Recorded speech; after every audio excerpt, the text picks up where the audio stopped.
What's up guys, and welcome back to our channel. In today's video I'm gonna show you how to change who can access and who can view your files on Dropbox. So make sure to stay until the end of the video if you want to change any of those options.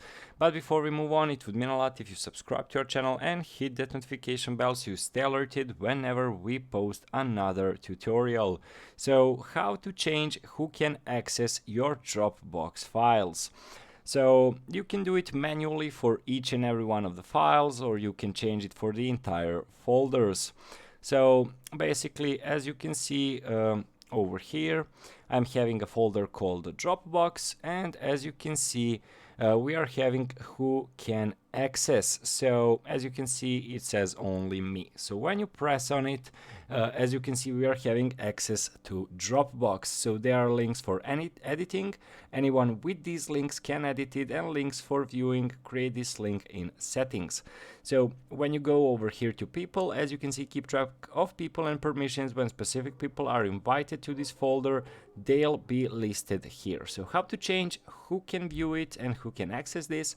Go to this toolbar or gear wheel, whatever you want to call it, like settings icon, press on it, and as you can see, folder settings. You can manage access, choose who can add people to this folder. So we are having folder members and only the owner. So if I press only the owner, only I am the one who can change it. Viewer info show who's viewing files in this folder. Also, we are having links for editing and links for viewing. So guys, quite an easy process to change who can access these folders. So how can you actually give somebody access? So when you go over here, go manage permissions. As you can see, the same thing pops up.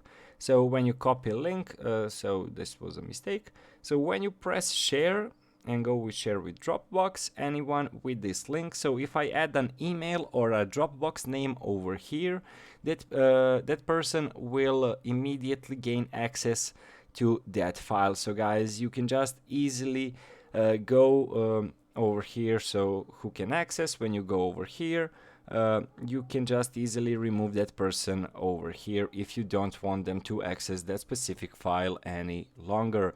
So hopefully this video helped you a bit. So thank you for watching and see you in the next video. Goodbye.